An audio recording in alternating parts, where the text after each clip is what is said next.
Olá, eu sou o professor Lucas Neto. Sejam bem-vindos a mais um programa Escola Bíblica no seu lar. Hoje nós vamos estudar a lição de número 2, que tem como título Quem era Jó? Introdução da lição. Jó foi um modelo de vida piedosa diante de Deus. Nesta lição, identificaremos as virtudes de Jó para ter uma vida de amor a tudo o que é de Deus. Conheceremos o objetivo para a aprovação de Jó. Destacaremos as virtudes morais do caráter divino, finalizando o nosso estudo conhecendo o que é viver e ser cheio do Espírito Santo. Item número 1 da lição: Virtudes de Jó. Jó enfrentou grandes sofrimentos, mas antes mesmo da perda de seus bens, de sua família e do profundo abalo em sua saúde física, Jó demonstrava ser um homem de muitas virtudes, entre elas o de ser íntegro, reto, temente a Deus e que se afastava do mal, que derivam as qualificações espirituais de integridade, piedade, sabedoria e prosperidade. Portanto, Jó era um homem íntegro que deriva a integridade do seu caráter moral, reto que deriva a piedade, amar as coisas de Deus, temente a Deus que deriva a sabedoria, porque o temor do Senhor é o princípio da sabedoria. Se afastava do mal que deriva a prosperidade, tanto material como espiritual. Jó capítulo 1, versículo 1 diz assim a palavra do Senhor. Havia um homem na terra de Uz, cujo nome era Jó, homem íntegro e reto, temente a Deus e que se desviava do mal. Ainda no versículo 8 diz: Perguntou ainda o Senhor a Satanás: Observaste meu servo Jó? Porque ninguém há na terra semelhante a ele, homem íntegro e reto, temente a Deus e que se desvia do mal. Item 2 da lição: o objetivo para a aprovação de Jó. Deus não revelou porque permitiu que Jó passasse pelo sofrimento de dores na alma e em seu corpo físico, mas sem dúvida o objetivo do Senhor era confirmar o que ele já sabia, ou seja, Jó era um homem íntegro, reto, temente a Deus e que se afastava do mal. Deus colocou à prova os israelitas no deserto por 40 anos. E ao passarem pela prova, o Senhor permitiu-lhes que entrassem na terra prometida. Deuteronômio capítulo 8, versículo 2 diz assim a palavra do Senhor. Recordar-te-ás de todo o caminho pelo qual o Senhor teu Deus te guiou no deserto, estes 40 anos, para te humilhar, para te provar, para saber o que estava no teu coração, se guardarias ou não os seus mandamentos. Então os israelitas foram submetidos no deserto a uma provação durante 40 anos, e o objetivo do Senhor era saber se eles realmente estavam com o coração voltado para Deus e se eles guardariam ou não os mandamentos, ou seja, praticariam, obedeceriam ou não os mandamentos. No livro ainda de Deuteronômio, capítulo 4, versículo de número 1, diz assim a palavra do Senhor. Agora, pois, ó Israel, ouve os estatutos e os juízos que eu vos ensino, para os cumprides, para que vivais e entreis e possuais a terra que o Senhor teu Deus de vossos pais vos dá. E porque então tiveram a misericórdia de Deus em obediência, eles entraram na terra prometida. Deus também fez com que Jesus fosse para o deserto, ou seja, o Espírito Santo levou Jesus para o deserto. Por 40 dias e 40 noites, Jesus foi tentado por Satanás. Porém, Cristo venceu as tentações do diabo, obedeceu a Deus e iniciou o seu ministério para a salvação de todos os pecadores. No Evangelho de Jesus, segundo escreveu Mateus, no capítulo de número 4, versículos 1 ao 2, diz assim a palavra do Senhor: a seguir, foi Jesus levado pelo Espírito ao deserto para ser tentado pelo diabo. E depois de jejuar 40 dias e 40 noites, teve fome. E aí, na sequência, é narrada a tentação de Satanás contra Jesus, e Jesus vence. No versículo 10 diz: então Jesus lhe ordenou: retira-se de Satanás, porque está escrito: ao Senhor teu Deus adorarás e só a ele darás culto. Com isto, o deixou o diabo, e eis que vieram anjos e o serviram. Da mesma forma que os israelitas passaram por uma provação no deserto, Jesus também passou. Foi tentado pelo diabo, mas venceu o diabo com a palavra de Deus.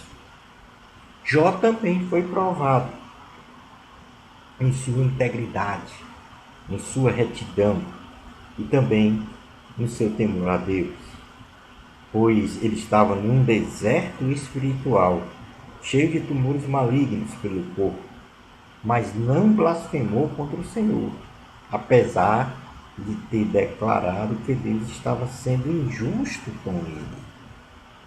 Não aborreceu ao Senhor, ao contrário, mostrou que apesar dos sofrimentos, a sua vida refletia com resplendor o caráter moral de Deus, ou seja, as virtudes divinas, contrariando o que Satanás dissera a Deus sobre a índole de Jó. Então lembre-se que Satanás falou para Deus que Jó só era íntegro, reto, temente a Deus, porque tinha todas as coisas. Bastava então tocar em tudo que ele tinha na sua saúde, que ele blasfemaria contra o Senhor. E isso não se realizou, porque Jó tinha o caráter moral de Deus, ou seja, Jó tinha as virtudes divinas. Então, hoje, a pergunta: quais virtudes morais divinas são estas, as quais temos que nos espelhar, nós cristãos, e assumi-las em nossa natureza humana para termos, não, para termos o caráter de Deus? Então, Jó tinha o caráter de Deus. Então, quais são essas virtudes que nós devemos ter para também assumir este caráter, já que somos imagem e semelhança do Senhor? Então, vamos para o item 3 da lição, que fala sobre as virtudes morais do caráter divino.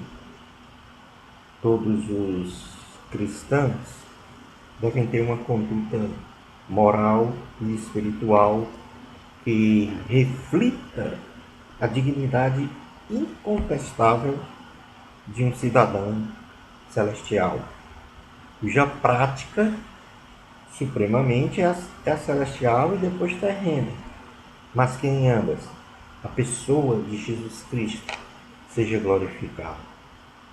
Nas qualidades morais do caráter de Deus, nós temos um referencial máximo e supremo de viver em excelência, de modo digno, como um autêntico cristão na pátria terrena e muito mais na pátria celestial.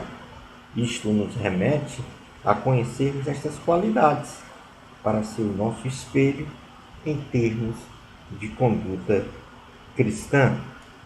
E por isso mesmo, a primeira virtude, que é a pureza moral de Deus, compreende então a total ausência de perversidade e de maldade em seu ser.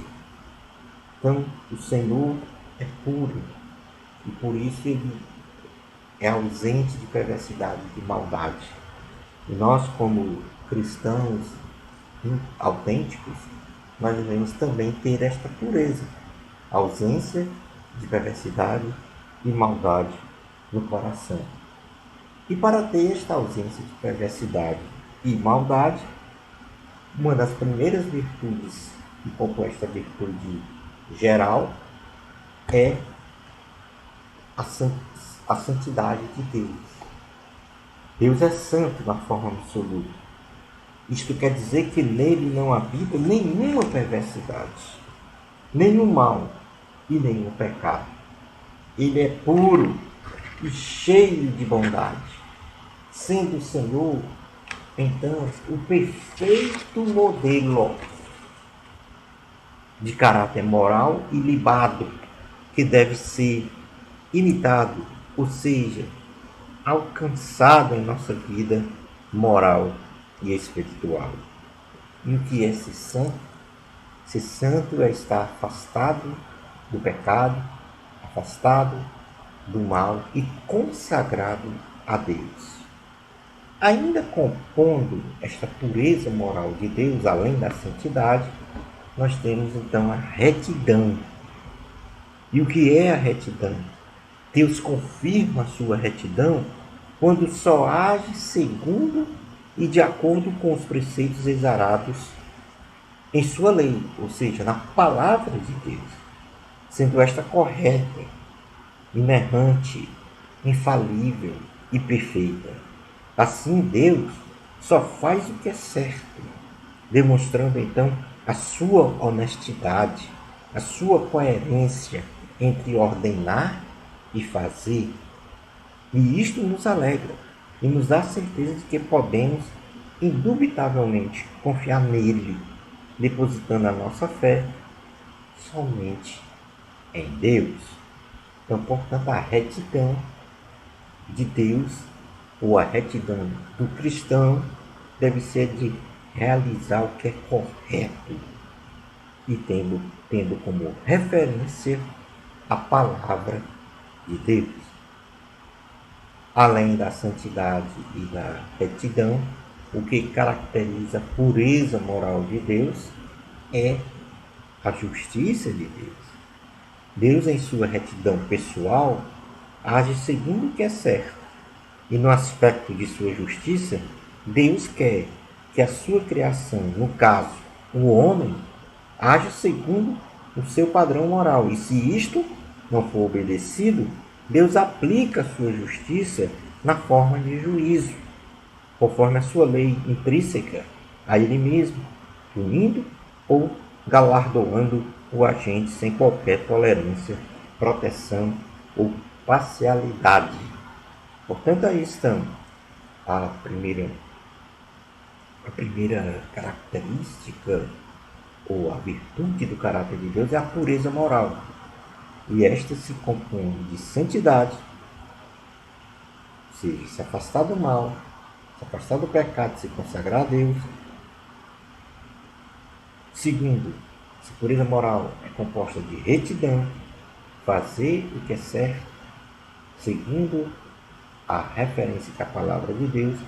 E a terceira é ser justo, ou seja, ser imparcial, ser tolerante, segundo a palavra de Deus. A segunda característica, ou que nós chamamos virtudes do caráter de Deus, é a sua integridade. E a integridade, ela tem uma interface direta com a ética e com a incontestável conduta correta, oriunda de sua santidade, retidão e justiça, refletida então na sua pureza moral. E para caracterizar essa integridade, as qualificações são, em primeiro lugar, genuinidade. Deus não é uma imitação e nem um ser falsificado. Ele é a verdade, a única verdade. Ele é o que aparenta ser. e não existe outro Deus além dele. Desta forma, nós devemos também ser genuínos, segundo a mesma essência moral de Deus. Nós devemos nos apresentar realmente do que somos. Não existe duas personalidades, duas faces para o cristão.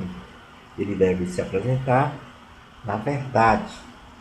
E, portanto, a veracidade é outra qualificação para a integridade moral. Porque Deus só fala a verdade. Não há em Deus a possibilidade de mentir. Deus quer que sejamos iguais a Ele, isto é, ser o que dizemos, ser, falar a verdade, ser honesto, puro e sincero. Deus também quer a nossa fidelidade, porque Deus é fiel, isto é, demonstra zelo, respeito, lealdade para com todos os homens, sem acepção de pessoas. Um Deus que cumpre todas as suas promessas. Devemos ser leais, fiéis em tudo, segundo o modelo do caráter moral de Deus. Portanto, aqui nós temos então esta segunda virtude, que é a integridade moral de Deus. E essa integridade tem as seguintes qualificações: genuinidade, ou seja, ser único, ser verdadeiro, ou seja, veracidade, falar somente a verdade, não mentir, e fiel, ou seja, demonstrar zelo, respeito, lealdade para com todos os homens, e também para com Deus, para todos os homens, sem fazer acepção de pessoas. Como terceira virtude do caráter de Deus, nós temos o amor. Deus amou o mundo de tal maneira que deu seu Filho unigênito, para que todo aquele que nele crê não pereça, mas tenha a vida eterna. Pois o amor, além de ser um sentimento ou uma emoção da alma, do ponto de vista bíblico, pode ser definido como um comportamento sacrificial para com a outra pessoa ou consigo mesmo. Ou seja, é uma completa doação de um ser a outro, sob todos os aspectos, de forma incondicional, visando o bem-estar social e espiritual de todos. A manifestação do amor ágape de nós para com o próximo não é opcional. Na realidade, é uma ordenança do Senhor Jesus. E para isso, devemos ter este amor inundado ou inundando o nosso coração, segundo o presidir do Espírito Santo em nosso ser, segundo a nossa integral absorção do caráter de Cristo. A Bíblia Sagrada, ela menciona este amor de Deus. A Bíblia revela o amor do Senhor. E na carta aos Coríntios, ou na primeira carta aos Coríntios, melhor dizendo, no capítulo 13, versículos de número 4 a 8, a palavra revela as características desse desse amor ágape. E nesse sentido, a palavra ela diz o seguinte: o amor ele é paciente, o amor é benigno, o amor não é invejoso, o amor não se ufana, o amor não se ensoberbece, o amor não se porta com indecência, o amor não se irrita, o amor não suspeita o mal, o amor não folga com a injustiça, mas o amor folga com a verdade. Tudo sofre, tudo crê, tudo espera, tudo suporta. O amor jamais acaba, mas havendo profecias, desaparecerão. Havendo línguas, cessarão. Havendo ciência, passará. Portanto, o amor é o que vai permanecer. No versículo 13, diz assim a palavra: agora, pois, permanecem a fé, a esperança e o amor, estes três. Porém, o maior destes é o amor. E, portanto, esta virtude que faz parte do caráter de Deus, o amor de Deus é o amor ágape, que tem estas características. E nós, como cristãos, temos que nos fazer estas perguntas para determinarmos se temos ou não o amor ágape, o amor verdadeiro de Deus. Então você substitui o seu nome, melhor dizendo, a palavra amor pelo seu nome e faz esta reflexão. Por exemplo, o professor Lucas é paciente e o professor Lucas então deve refletir sobre se ele tem ou não esta virtude. Se não tem, deve buscar no Espírito Santo para ter esta virtude. Portanto, em resumo geral, nós temos que o caráter de Deus, o caráter moral de Deus, tem basicamente três grandes virtudes: sua pureza, a sua integridade e o amor. Na sua pureza, Deus é santo, reto e justo, como Jó era. Na virtude e integridade, Deus é genuíno, Deus é a verdade, Deus é fiel. E na terceira virtude, o amor. E, portanto, essas três virtudes devem fazer parte do nosso caráter: pureza, integridade e a prática do amor. Mas como podemos então ter estas três grandes virtudes com as qualificações derivadas que nós passamos a falar? Nós então temos que buscar o Espírito Santo em nossas vidas, em consagração. Significa que nós devemos viver em espírito e também ser cheio do Espírito Santo.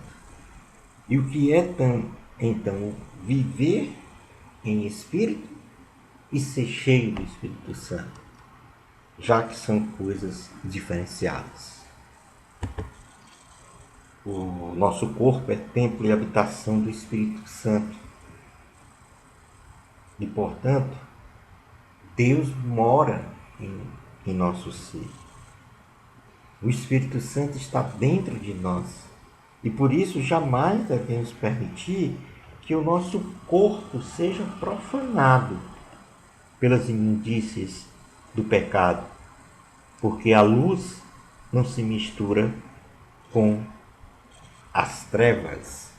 Na primeira carta aos Coríntios, capítulo 6, versículos de número 19 a 20, diz assim a palavra do Senhor: acaso não sabeis que o vosso corpo é santuário do Espírito Santo que está em vós, o qual tendes da parte de Deus e que não sois de vós mesmos? Porque fostes comprados por preço. Agora, pois, glorificai a Deus no vosso corpo.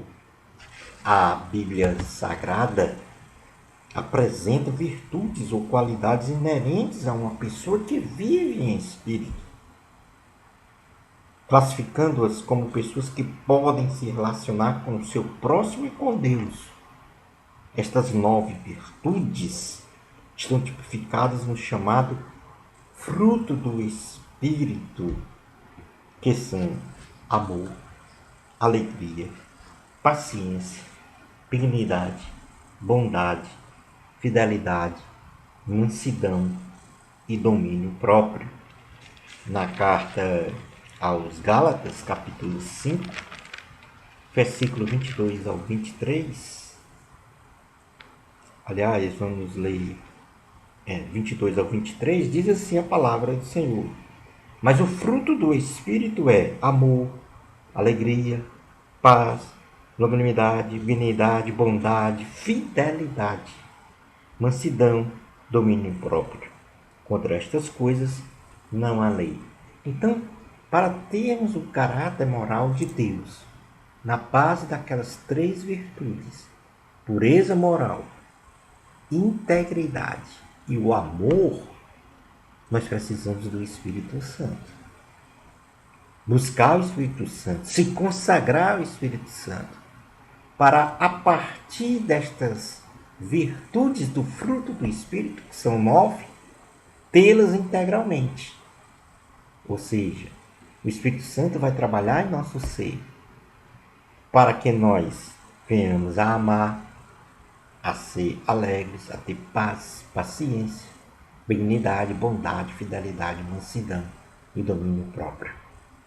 Na minha vida cristã, a prática de todas essas virtudes do fruto do Espírito me coloca na posição de ter o caráter de Deus, na sua pureza, na sua integridade e principalmente no seu amor. Mas isto é viver em espírito. Mas o que significa ser cheio do Espírito Santo? Porque o apóstolo Paulo, ele faz uma diferença entre ter o Espírito Santo morando em você e ser cheio do Espírito Santo. Na carta aos Efésios, capítulo 5, versículos 15 ao 18, diz assim a palavra do Senhor. Portanto, vede prudentemente como andais, não como necios, e sim como sábios, remindo o tempo, porque os dias são maus. Por esta razão, não vos torneis insensatos, mas procurai compreender qual a vontade do Senhor. E não vos embriagueis com vinho, no qual há dissolução, mas enchei-vos do Espírito Santo. O apóstolo Paulo fala aqui que nós devemos ser sábios, ter sabedoria, como Jó também tinha esta sabedoria. E nesse sentido, ele diz assim: não se embriagueis com vinho, mas enchei-vos do Espírito Santo. E o que é ser cheio do Espírito Santo? Então, o que significa ser cheio do Espírito Santo? Quando estamos cheios do Espírito Santo, nós temos as seguintes virtudes atuando em nós para a glória de Deus. Segundo o próprio apóstolo na carta aos Efésios fala. Então ele diz o seguinte: a primeira coisa para ser cheio do Espírito Santo é ensinar a palavra do Senhor. Cheio do Espírito, quando eu estou cheio do Espírito, ensinar não no sentido pedagógico que eu estou falando. Mas quando eu estou cheio do Espírito Santo, eu falo de Deus. Eu falo sobre o reino de Deus para as outras pessoas, com intrepidez, para que todos cresçam na graça e no conhecimento. E é isso que o apóstolo Paulo fala na carta aos Efésios, capítulo 5, 19, na sequência, quando ele diz assim, que nós devemos ser cheios do Espírito Santo. Em seguida ele diz, na parte A do versículo 19, o que é se encher do Espírito Santo? Falando entre vós com salmos, entoando, ou seja, falando entre vós com salmos. Salmos conta praticamente a historicidade do povo de Israel, como gratidão à ação de Deus sobre o povo de Israel, desde a libertação lá do cativeiro do Egito até a entrada na terra prometida. E, portanto, nós devemos falar de Deus. Como segundo ponto, para ser cheio do Espírito Santo, nós temos que viver em alegria. Nós manifestamos de forma permanente uma alegria em nosso coração. Não esta alegria de sentimento, mas esta é uma alegria permanente, independente das circunstâncias, por ser salvo em Cristo Jesus. Eu sou alegre de forma permanente porque sou salvo. em Cristo Jesus, porque sou filho de Deus, por saber que nós temos uma vida eterna com o Senhor. E por isso cantamos e louvamos de forma afinada ou não ao Senhor com hino e cânticos espirituais. Sou feliz e, portanto, sou alegre de forma permanente, porque sou salvo, porque sei que ao sair aqui deste planeta, eu irei morar eternamente com o Senhor. E o apóstolo Paulo diz isso na parte B do versículo 19 do capítulo 5 da carta aos Efésios, quando diz: entoando e louvando de coração ao Senhor, com hinos e cânticos espirituais. A alegria permanente é também um estado de estar cheio do Espírito Santo. Temos ainda a gratidão, por sermos alegres e felizes em razão de termos uma permanente comunhão com Deus. Somos envolvidos por uma atmosfera de gratidão ao Senhor, nunca demonstrando descontentamento ou murmuração. Nós agradecemos ao Senhor sempre por tudo, pois sabemos que Deus está no controle. Ele diz exatamente, o apóstolo Paulo diz isso no versículo 20 do capítulo 5 da carta aos Efésios. Dando sempre graças por tudo ao nosso Deus e Pai, em nome de nosso Senhor Jesus Cristo. E por último, ele diz que nós devemos ter a virtude da humildade. A humildade, em sua essência, não significa ser um coitadinho ou uma pessoa subserviente, mas sim não ter os seus interesses se sobrepondo aos interesses do próximo. Significa compreender que devemos sempre estar prontos para servir. Humildade, no sentido teológico, é servir. Humildade, em sua essência, é servir a Deus e ao próximo de coração. Quando o apóstolo Paulo diz isso no versículo 21, sujeitai-vos uns aos outros no temor de Cristo. E, portanto, viver em espírito é ter o fruto do Espírito Santo. E esse fruto tem 9 qualidades, 9 práticas: amor, alegria, paz, paciência, benignidade, bondade, fidelidade, mansidão e domínio próprio. Já ser cheio do Espírito Santo não é ter só o Espírito Santo em você. É você ter essas virtudes, as virtudes de falar de Deus, ou seja, ensinar, a alegria permanente, a gratidão e a humildade.